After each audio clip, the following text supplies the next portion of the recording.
Assalamualaikum warahmatullahi wabarakatuh. Ketemu lagi dengan saya Faza, saya Dila di acara Yuk Geledah-Geledah. Sekarang kita lagi di mana sih? Ayo, sekarang kita lagi ada di mana nih guys? Tebak-tebak. Pasti kalian gak asing dengan tempat ini. Ini di mana ya? Ini di mana ya? Itu di mana? Kita lagi mau geledah-geledah acara sih stasiun radio, salah satu stasiun radio yang terkenal di Jogja, yang didirikan oleh salah satu universitas apa ya? Tempatnya ada di sini loh guys. Di sini tempat kita pembukaan nih guys, yang punya tagline apa? Inspirasi keluarga Indonesia. Kalian pasti gak asing dengan tagline itu guys, yang tinggal di Jogja nih terutamanya. Oke, namanya radionya itu adalah MKFM Jogja. Nah, emang MKFM ini tuh letaknya tuh ada di Universitas Amikom Yogyakarta. Bagi kalian anak Amikom yang nggak tahu tempatnya ada di sini, parah banget kalian, parah banget. Baca. Nah, bagi kalian yang di luar dari Universitas Amikom yang mungkin kayak kepo gitu, di mana sih letaknya MKFM itu, Dil? Nah, hari ini kita bakal geledah-geledah. Langsung yuk, langsung cekidot.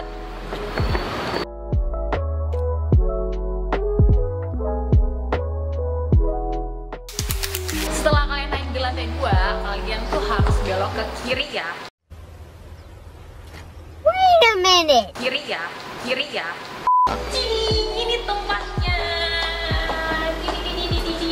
92,3 MKFM Yogyakarta. Oke, sebelum kita masuk nih ya guys ya, kalian pasti penasaran gitu, isi di dalam MKFM itu apa aja gitu ya. Nah, sini saya akan kasih tahu. Oke guys, bersama dengan Dila. Ya, dan nanti kita akan ditemani oleh salah satu yang jadi narasumber kita, yang jadi narasumber kita. Langsung aja. FBI, open up!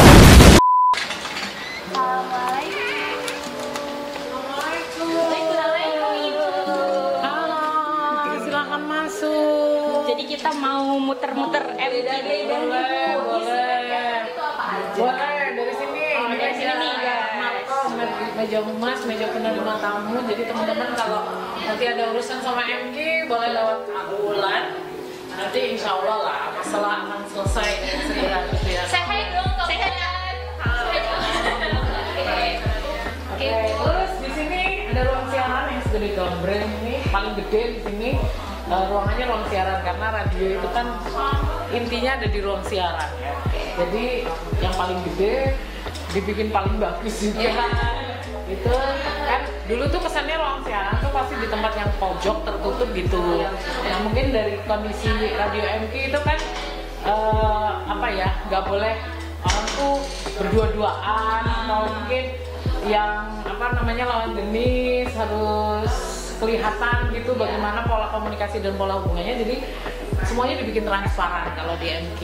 Jadi biar kelihatan lah kita lagi kerja bener-bener nih, nggak lagi ngapa-ngapain gitu. Nah, ini ruang siarannya. Di sana meja penyiar, di sini untuk narasumber yang sebelah sini. Terus kemudian karena ada digital platform, otomatis di sana juga ada peralatan untuk operating digital platform. Gitu. Bu, tertarik nih Bu, di sebelah sini tempat apa nih Bu? Ini ruang tamu aja. Ruang tamu, pengennya nanti jadi studio podcast gitu lah ya. Oh, bisa Bu, bisa. Gitu, terus kita masuk ke dalam. Di sini office-nya, teman-teman. Ramai. Dari bagian program, dari yang pemberitaan, sosial media, keuangan, semuanya di sini. Say hi dong Kak. Office-nya. Kemudian di sini ruang serbaguna. Bisa dibilang namanya Darul Hikmah gitu. Asal masuk sini dapat hikmah gitu. Ini ada ya buat rapat kalau rapat kalau banyak orang gitu ya, itu harus di sini gitu. Kemudian bisa untuk sholat juga, bisa untuk baca perpus, bisa untuk tidur juga. Jadi emang ini ruang serbaguna. Terus di sini mungkin calon kantor cabang Miche, karena ini ruangan saya sebenarnya tapi nggak pernah saya pakai. Kalau ketahuan gitu nanti jadi Miche. Ini ruangan saya, gitu. Jadi karena kesannya sendirian gitu ya, saya lebih suka kerja di sebelah sana. Di situ ruang serbaguna juga. Sebenarnya ruang meeting kalau cuma bertiga berempat itu cukup gitu. Tapi kalau berbanyak mungkin harus di sini ya. Jadi di sana juga ruang serbaguna. Nah yang di sini adalah ruang produksi untuk produksi iklan, produksi promo, produksi siaran yang direkam gitu, semuanya nanti mixing dan editingnya di sini gitu. Jadi orang produksinya lagi nggak masuk, di sini tempat kerjanya. Nah yang di sini ini tempat operator. Dulu kalau radio zaman dulu itu kan operatornya sibuk, nerima telepon, nerima SMS dan sebagainya. Nah di sini ruang operator, kalau misalnya nerima telepon gitu ya harus ke operator dulu, karena apa ya, harus disortir dulu lah. Kan kadang-kadang mungkin teleponnya nanti jangan pas telepon langsung ngomong apa yang kurang pas gitu ya. Nah harus disortir dulu sama operator. Ini ruang operator. Nah Bu, kalau dulu kan katanya ruang operator itu kan operatornya sibuk. Kalau sekarang Bu, operatornya gimana nih? Sibuk nonton YouTube. Mungkin cari referensi ya guys ya. Referensi tentang produk-produk apa gitu ya, yang mungkin bisa dimanfaatkan untuk konten YouTube gitu ya. Jadi seperti ini. Begitu, that's it. Itu aja sih ruangan MG sekecil ini, tapi setiap ruangannya bisa dimanfaatkan dengan baik gitu, dengan pembagian ruangan yang ya lumayan lah, sudah cukup untuk yang ada di sini. Begitu teman-teman. Ya, makasih nih Bu udah diajakin muter-muter MG. Sama-sama. Jadi tahu. Terima kasih silaturahminya. Semoga berkah. Amin. Semoga jadi manfaat untuk kita semua. Insya Allah. Saya juga jadi nambah pengetahuan gimana sih di radio. Siap. Aktivitasnya. Ditunggu teman-teman untuk magang di MGFM. Karena kalau apa ya, maksudnya MGFM itu kan badan usaha milik Amikom. Siapa yang harus membesarkan badan usaha milik Amikom kalau bukan mahasiswa Amikom? Apalagi kalau bukan kita guys. Doakan terus ya Bu, semoga kita bisa. Bisa. Itu aja guys, room tour dari kami. Nah nanti setelah ini kita akan wawancara dengan Ibu Rahmi. Ya, jangan kemana-mana. Yuk keliling-keliling ya. Bye-bye. Assalamualaikum warahmatullahi wabarakatuh. Nah sekarang kita udah sama Ibu Rahmi. Boleh diperkenalkan dulu Ibu ke sobat-sobat yang ada di rumah. Assalamualaikum warahmatullahi wabarakatuh. Nama saya Rahmi Arifiana Dewi. Sehari-hari di sini jadi office girl. Yes, office girl. Yang kerja di office maksudnya. Yeah. Nah, jadi Ibu Rahmi ini akan kita tanya-tanya ini mengenai perkembangan teknologi apa aja sih yang udah ada di MKFM. Nah, langsung aja kali ya. Ibu boleh dijelaskan MKFM itu apa sih Bu? Apa ya? Adalah sebuah kalau MKFM itu kan perusahaan ya, bentuknya perseroan terbatas, bergeraknya di bidang penyiaran radio swasta. Ya udah itu aja. Jadi kaitannya dengan penyiaran radio bisa mungkin di ini ke MKFM gitu. Jadi MKFM ini perusahaan yang bergerak di bidang penyiaran gitu. Iya. Selanjutnya program-program siaran yang ada di MKFM itu apa aja sih Bu? Terus segmentasi target di MKFM itu ke siapa? Jadi kalau kita ke tagline-nya MK itu kan inspirasi keluarga Indonesia, berarti segmentasinya segmentasi keluarga. Kalau segmentasi keluarga berarti di situ kan ada bapak, ada ibu, ada anak-anak. Anak-anaknya pun mungkin ada yang usia dewasa, usia remaja, usia anak-anak gitu.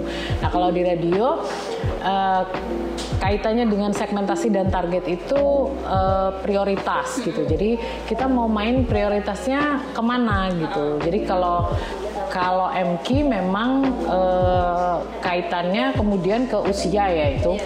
Jadi yang menjadi prioritas tuh usia 20-an gitu sampai 30-an, 20 sampai 40 lah, itu yang jadi prioritasnya MQ gitu. Nah, mungkin kalau dalam keluarga ya nanti program-programnya akan fokus ke program-program untuk usia 20 tahun sampai 40 tahun gitu, akan fokus ke situ. Walaupun mungkin akan ada program untuk anak-anak, ada program untuk yang lebih sepuh dari 40 tahun misalnya, yang mungkin banyak kontemplasi, banyak muhasabah, itu juga ada gitu. Tapi memang prioritasnya mungkin sekitar 60% program itu untuk usia 20 sampai 40 gitu sih kalau Dewasa ya, Bu? kaitannya dengan radio. Berarti nanti di program siarannya itu siarannya ada kayak pengajian-pengajian gitu, atau Kalau MQ itu kan lebih ke edukasi ya. Yeah. Jadi memang edukasi itu bisa bermacam-macam bentuknya. Yeah. Jadi bisa dalam bentuk talk show seperti ini kan edukasi gitu ya. Kemudian ada juga yang mungkin lewat langsung prakteknya gitu ya, misalnya ngaji di on air. Nah itu ada juga yang bentuknya tausiah itu tadi. Jadi tausiah dari ustadz, kemudian dia akan menyampaikan tentang satu materi tertentu gitu. Jadi bermacam-macam format penyajiannya. Oke. Kalau untuk itu sendiri Bu, visi misi dari MQ sendiri itu apa sih Bu? Kalau visinya MQ itu menjadi media perubahan bagi diri, keluarga, masyarakat menuju akhlak mulia. Nah dari visi itu kemudian diturunkan menjadi misi. Misinya itu memberi motivasi dan inspirasi untuk memaknai hidup dalam memberikan yang terbaik. Kemudian misi yang kedua, penanaman, memberi informasi, motivasi dan inspirasi penanaman nilai-nilai Islam dalam kehidupan sehari-hari. Keren banget Gitu. ya, keren banget sih. Bagaimana perkembangan penggunaan dan pemanfaatan teknologi yang dijalankan MKFM dari awal berdiri hingga sekarang? Jadi kalau radio itu kan dulu dikenalnya sebagai media audio aja gitu ya. Sehingga teknologinya juga teknologi yang terkait dengan audio saja. Mixer siaran, kemudian mikrofon, paling juga pendukung ya, ada PC dan sebagainya. Kemudian ada pemancar radio analog gitu yang memancarkan siaran ke radio para pendengar gitu ya. Nah itu seperti itu aja dulu pertamanya, karena memang hanya audio saja yang dibutuhkan. Nah seiring dengan perubahan lingkungan bisnis kan waktu itu muncul website gitu ya, otomatis kemudian siarannya bisa live streaming via digital platform, misalnya jadi satu sama website, di situ ada boleh live streaming gitu. Nah itu awal-awal mulai ada perkembangan digital platform gitu. Live streaming di website sampai sekarang kan itu terus dikembangkan gitu kan.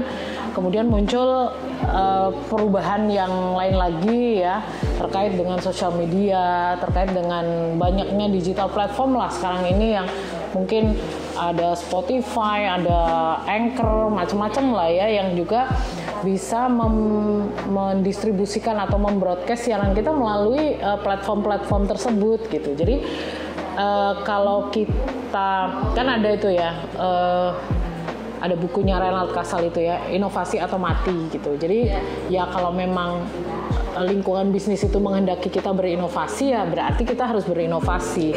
Tapi kalau kita tidak berinovasi, ya berarti ya udah stuck di situ aja. Stuck di situ tuh berarti mungkin kita akan ditinggalkan pendengar. Kalau sudah ditinggalkan pendengar atau audiens gitu ya sudah nggak ada audiensnya, mau apa lagi gitu. Kita mau siaran buat siapa kalau seperti itu gitu. Jadi ya otomatis sesuai dengan ini ya, perubahan lingkungan bisnis yang terjadi yang membuat kita juga harus berinovasi dari sisi peralatan terutama. Dan tidak itu saja, ketika kita sudah sekarang ini kan menghendaki transformasi SDM juga ya kalau yang sekarang, karena tidak cuma ada perubahan teknologinya saja, tapi juga perubahan perilaku konsumsi audiens itu beda dulu dengan sekarang. Kalau dulu kan ketika kita sudah ada live streaming di website gitu ya, itu kayaknya udah cukup lah, kayaknya ya udah gitu aja gitu.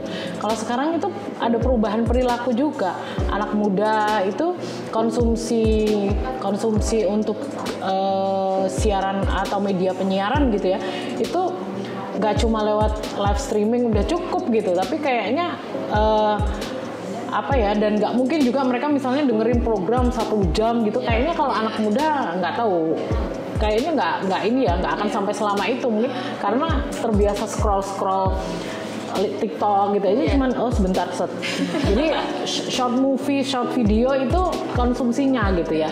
Nah, ketika ada perubahan perilaku konsumen seperti itu, ya otomatis industri itu harus menyesuaikan diri gitu. Nah, sekarang itu kan yang terjadi seperti itu.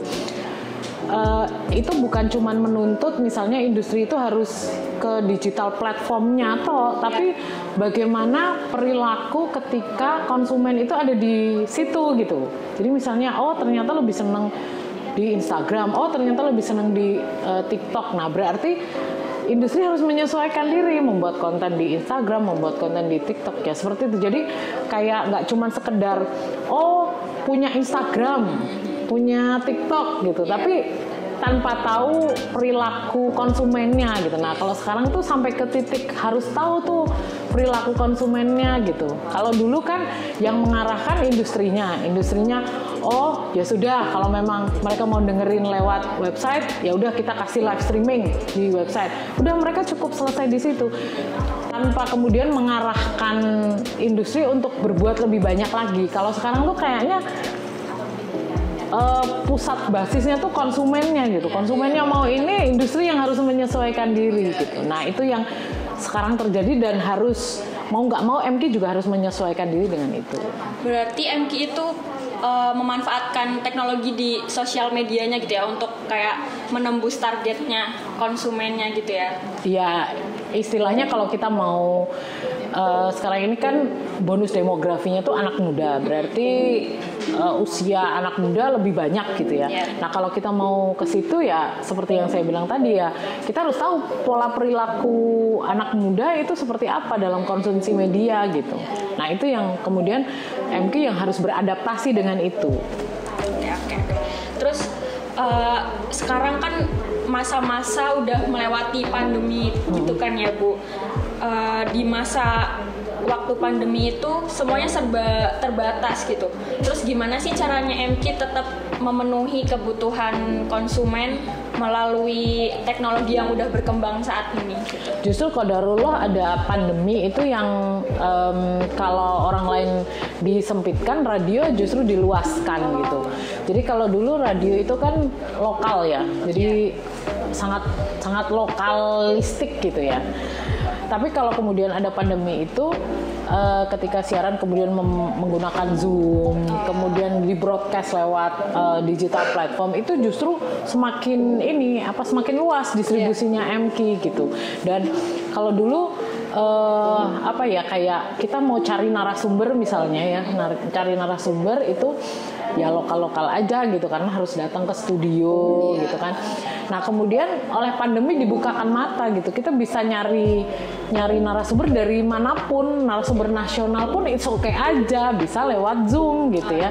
Nah, itu yang kemudian justru meluaskan wawasannya radio, terutama yang harusnya ya meluaskan wawasan radio terkait dengan distribusi penyiaran, dan itu tadi sumber-sumber atau materi-materi yang bisa didapat oleh radio untuk penyiarannya itu tidak melulu produk lokal gitu, tapi juga nasional bahkan internasional gitu, karena bisa menggunakan platform-platform yang baru yang kemudian orang semakin kenal kan sebenarnya sudah ada ya dari dulu mungkin, tapi orang nggak terlalu kenal. Jadi begitu orang sangat kenal di pandemi, nah disitulah kemudian MQ juga memanfaatkan itu justru untuk memperluas. Ya, berarti dengan adanya kayak pandemi terus teknologinya jadi makin bermanfaat juga ya buat MQ, lebih mudah untuk mencari narasumber. Ya, betul. Terus apakah ada kesulitan nih dari MQ FM sendiri itu untuk mengikuti teknologi gitu di bidang penyiaran. Kalau bicara tentang kesulitan itu lebih ke tepatnya kesulitan dana kali ya.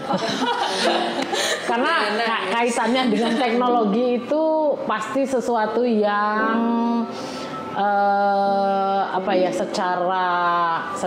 secara harga itu pasti tinggi gitu ya. Kalau kita bicara teknologi lah, ya semua orang juga tahu gitu ya. Bisa dibohongin teknologi HP, dari mulai HP yang sehari-hari kita pakai gitu, itu kan semakin mahal ya semakin bagus gitu ya. Yang harga 30 juta pasti juga beda sama yang harga 15 juta gitu. Nah, jadi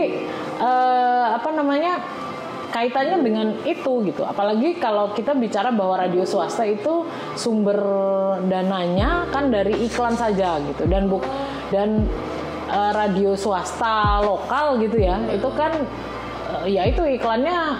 Radio berapa sih beda dengan TV gitu ya.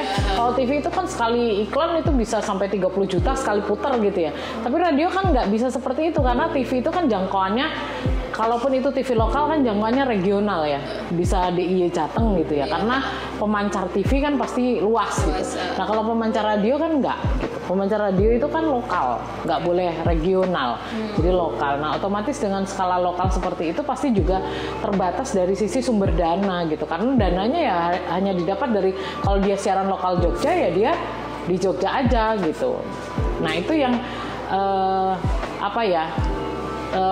mungkin jadi titik kesulitan utama gitu dalam pengembangan teknologi, karena kaitan dengan peralatan teknologi itu pasti mahal gitu ya. Nah itu.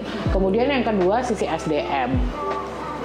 Kan saya bilang tadi transformasi gitu. Jadi harus bertransformasi, harus mengubah pola pikir, persepsi, mindset gitu. Jadi transformasi itu ke situ gitu. Jadi nggak cuma sekedar ada kamera SLR gitu, tapi ini gimana cara makainya, kemudian memaksimalkan peralatan yang ada gitu.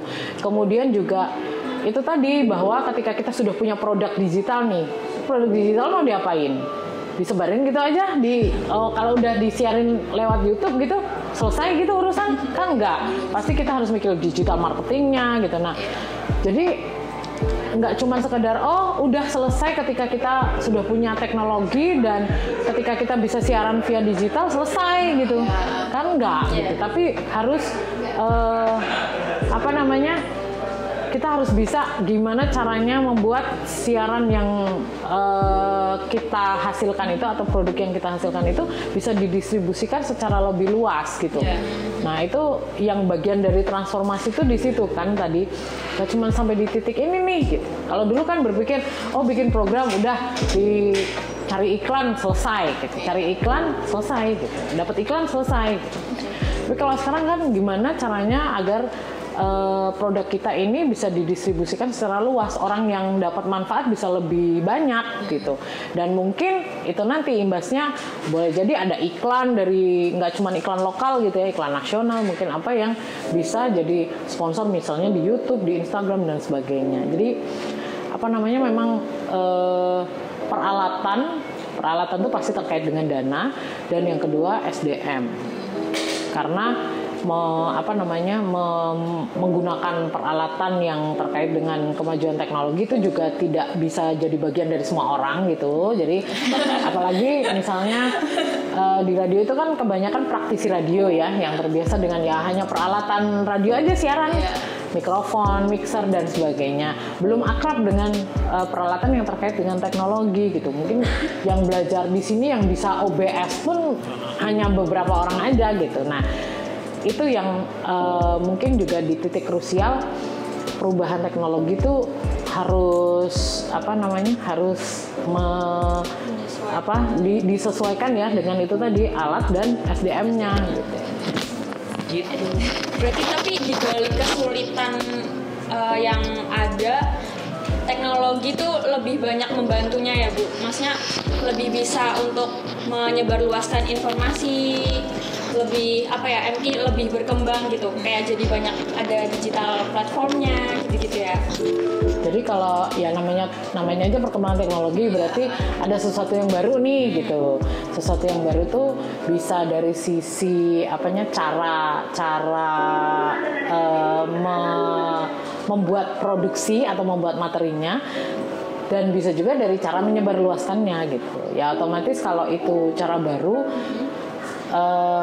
mestinya adalah sesuatu yang lebih baik dari sebelumnya ya, gitu ya, harusnya lah gitu. Nah, kita juga harus merasa seperti itu, bahwa ini tuh satu-satunya cara gitu ya, atau salah satu cara untuk semakin menyebarluaskan itu tadi, bahwa yang tadinya radio itu hanya skala lokal saja, tapi kemudian menjadi bisa aja skala nasional. Lewat mana? Lewat YouTube, lewat Instagram, bahkan mungkin seluruh dunia ya, jadi tahu tentang MK. Mungkin kalau di websitenya, di YouTube-nya MK itu ada, kalau kita lihat insight-nya itu ada yang pemirsa dari Malaysia misalnya, atau dari Vietnam gitu, ada dari Uni Emirat Arab kayaknya ada juga gitu. Jadi justru nggak cuman lokal atau nasional saja, tapi juga justru ke negara lain gitu. Menarik nih Bu. Sebelum kita ke segmen selanjutnya nih Bu, saya tuh penasaran Bu soal tentang MK, sejarah MK itu sendiri gitu. Kalau MK dulu kan, MK itu pertama di Bandung ya, jadi didirikan oleh Kiai Haji Abdul Hakim Nastiar. Dulu tuh radionya radio AM gitu ya, radio lama gitu. Kemudian ketika akhirnya menjadi FM, radionya juga berkembang menjadi FM. Karena di sana basisnya adalah pondok pesantren, sehingga tentu saja basis dari siaran radionya pasti juga kayak bukan penyebar luasan namanya, ilmu-ilmunya itu juga dari ilmu-ilmu yang ada di situ, karena mungkin lebih gampang gitu ya, gampang cari narasumbernya gitu ya. Kalau kita mikir sesuatu yang agak beda kan kita harus cari narasumber di luar dan sebagainya. Nah, jadi berbasis pondok pesantren itu berkembanglah MK di Bandung gitu. Kemudian dari situ dibukalah keran bisnis gitu ya, keran bisnis yang kemudian disambut oleh Solo. Jadi waktu itu mendirikan MK FM Solo gitu. Modelnya sih franchise kayaknya, jadi bukan cabang ya, tapi franchise. Jadi di Solo dibuka, kemudian setelah itu Jogja. Jadi Jogja ini yang ketiga. Kemudian yang keempat itu di Dabo Singkep, Kepulauan Riau. Kemudian yang kelima di Subang. Jadi seperti itu perkembangan radio MK FM Network sampai sekarang.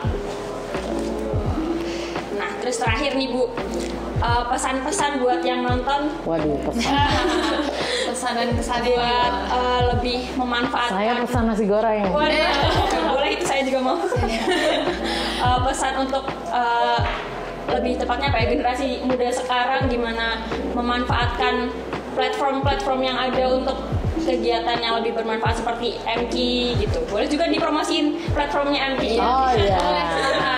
Jadi jangan lupa untuk subscribe. Jangan lupa guys. Jangan lupa follow ya IG-nya MK FM Jogja. Subscribe channel YouTube-nya MK FM Jogja gitu ya. Dan untuk teman-teman semuanya, gunakanlah teknologi ini dengan bijaksana gitu, dan gunakan teknologi ini juga dengan sehat, karena dari situ nanti akan jadi kunci jejak digital teman-teman semuanya pada masa-masa yang akan datang. Tuh, ingat tuh teman-teman, dan pergunakan dengan baik, misalkan digunain belajar untuk bukan hanya teknologi yang berkembang, tapi kita juga berkembang gitu. Ya.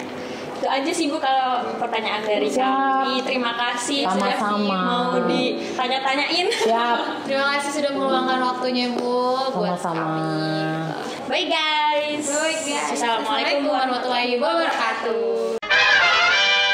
Terima kasih telah mengikuti kita dari acara awal sampai akhir. Jangan lupa stay tune terus di channel YouTube ini karena bakalan banyak video yang sangat bermanfaat seputar teknologi tentunya. Jangan lupa subscribe di Bram Z2, komen, like, dan share ke teman-teman yang lain, karena banyak sekali sekali pengetahuan-pengetahuan yang akan kita berikan kepada kalian semua. Makasih ya. Terima kasih.